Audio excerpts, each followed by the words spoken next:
परिचय। वाह, कितना सुंदर चित्र है। इसे किसने बनाया है? मैंने बनाया है। इसे कागज से बना सममित डिजाइन कहते हैं। मैंने सममिति के बारे में सुना है, लेकिन ये क्या है? ये मैं नहीं जानती। मैं तुम्हें बताऊंगी। मेरे साथ आओ। उद्देश्य। इस पाठ के अंत में आप निम्न करने में सक्षम हो जाएंगे। सममित रेखा को परिभाषित करना, दी गई आकृति में सममित रेखा को पहचानना, समबहुभुज की सममित रेखा को समझना, दर्पण रेखा को समझना, घूर्णन सममिति को समझना और दी गई आकृति में घूर्णन सममित के क्रम को पहचानना। सममित रेखा। इन आकृतियों को देखो। जो रेखा तुम देख रही हो वो इन आकृतियों की सममित रेखा है। सममित रेखा ये क्या है? जब हम आकृति को सममित रेखा के अनुदिश मोड़ते हैं तो दोनों भाग परस्पर संपाती हो जाते हैं। अतः हम कहेंगे कि ये आकृति सममित है और ये रेखा सममित रेखा है। सममित रेखा की पहचान। प्रिया, क्या तुम अब किसी आकृति की सममित रेखा को पहचान सकती हो? मैं प्रयास करूंगी। इस आकृति में ये रेखा सममित रेखा या अक्ष रेखा है। कैसे? जब हम इस आकृति को इस तरह मोड़ते हैं तो हम देखते हैं कि इसके दोनों भाग परस्पर संपाती हैं। अतः यही रेखा सममित रेखा है। अच्छा, तुमने अब सीख लिया है। और इन आकृतियों में ये सममित रेखाएं हैं। समबहुभुजों के लिए सममित रेखाएं। अब मैं तुम्हें समबहुभुजों के लिए सममित रेखाओं के बारे में बताऊंगी। क्या तुम जानती हो कि समबहुभुज क्या है? ये एक बंद आकृति है जो विभिन्न रेखाखंडों से बनी होती है और त्रिभुज 3 रेखाखंडों से बना एक बहुभुज होता है। तुम सही हो। और समबहुभुज वो होता है जिसके सभी रेखाखंड बराबर हैं और सभी कोनों की माप होती है। इसलिए एक वर्ग एक समबाहु त्रिभुज और एक सम पंचभुज, एक सम षष्ठभुज, समबहुभुज के उदाहरण हैं। इनकी सभी भुजाएं और कोनों की माप बराबर होती है। क्या समबहुभुज बराबर होते हैं? हाँ, समबहुभुज सममित आकृति होते हैं और उनमें कई सममित रेखाएं होती हैं। इन आकृतियों को देखो।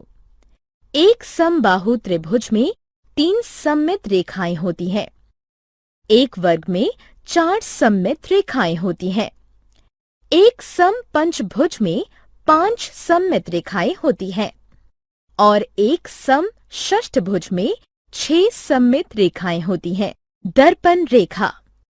एक आकार में रैखिक सममिति तब होती है जब उसका एक आधा भाग दूसरे आधे भाग का दर्पण प्रतिबिंब हो। आओ अब देखें कि ए पर खींची गई रेखा सममिति रेखा है या नहीं। हम इसके आधे भाग को लेते हैं और दर्पण के सामने रखते हैं। वाह! इसका आधा भाग इसके दूसरे आधे भाग के बराबर है। इसका अर्थ है कि ये रेखा सममित रेखा है। आओ एक खेल खेलें। कौन सा खेल? छेद करने वाला खेल। इस खेल में हम इस कागज को मोड़ेंगे और इसमें छेद करेंगे। ये बहुत आसान है। अब इस कागज को खोलो। हम देख सकते हैं कि दोनों छेद सममित हैं और मोड़ के निशान की रेखा इसकी सममित रेखा है। घूर्णन सममिति। अब इस घड़ी को देखो। ये गोल घूम रही है। इसका अर्थ है कि ये घूर्णन कर रही है।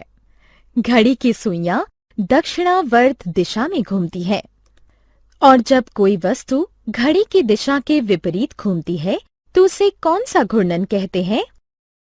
इस घूर्णन को वामावर्त घूर्णन कहते हैं। जब कोई वस्तु घूमती है और इसका आकार और आमाप नहीं बदलता, ये घूर्णन वस्तु को एक निश्चित बिंदु के चारों तरफ घुमाता है। ये बिंदु घूर्णन का केंद्र कहलाता है और घूर्णन के दौरान घूमे गए कोण को घूर्णन कोण कहते हैं। यदि कोई वस्तु घूर्णन के दौरान एक पूरा चक्कर काटती है तो इसका घूर्णन 360 डिग्री होता है। आधा चक्कर का अर्थ है कि घूर्णन कोण 180 डिग्री है और चौथाई चक्कर का अर्थ है कि घूर्णन कोण 90 डिग्री है। घूर्णन सममिति 2। ये कागज की फिरकी है, इसमें घूर्णन सममिति है। यदि तुम इसे इसके केंद्र से 90 डिग्री घुमा दो तो कागज की फिरकी का आकार पहले जैसे ही दिखाई देगा। पूरे चक्कर में इसमें ऐसे 4 स्थितियां दिखती हैं: 90 डिग्री, 270 डिग्री और 360 डिग्री पर कागज की फिरकी बिल्कुल एक जैसी ही दिखाई देगी। इसलिए हम कह सकते हैं कि इसमें क्रम 4 की घूर्णन सममिति है। घूर्णन सममिति 3। प्रिया, क्या तुम बता सकती हो हमारे आसपास की आकृतियों में किसमें घूर्णन सममिति होती है? हाँ, जब हम किसी फल को काटते हैं तो उसके अनुप्रस्थ काट के आकार में घूर्णन सममिति होती है। कई सड़क संकेतों में घूर्णन सममिति होती है। रैखिक सममिति और घूर्णन सममिति। क्या तुम जानती हो कि सबसे पूर्ण सममिति आकृति कौन सी है? क्या ये वृत्त है? हाँ, वृत्त सबसे पूर्ण सममित आकृति है। इसको एक केंद्र के परित किसी भी कोण पर घुमाकर वही आकृति प्राप्त की जा सकती है। साथ ही इसकी अपरिमित सममित रेखाएं हैं। इस वृत्त के प्रतिरूप को देखिए। केंद्र से होकर जाने वाली प्रत्येक रेखा परावर्तन सममिति की एक सममिति रेखा है तथा केंद्र के परित प्रत्येक कोण के लिए इसकी एक घूर्णन सममिति है। सारांश। आइए हमने जो कुछ सीखा है उसे संक्षेप में दोहराएं। किसी आकृति में सममित रेखा होती है यदि उसमें एक ऐसी रेखा हो जिसके अनुदिश आकृति को मोड़ने पर दोनों भाग परस्पर समपाती हो जाएं। समबहुभुज में समान भुजाएं और समान माप के कोण होते हैं। उनमें एक से ज्यादा सममित रेखाएं होती हैं। दर्पण प्रतिबिंब सममिति बनाते हैं।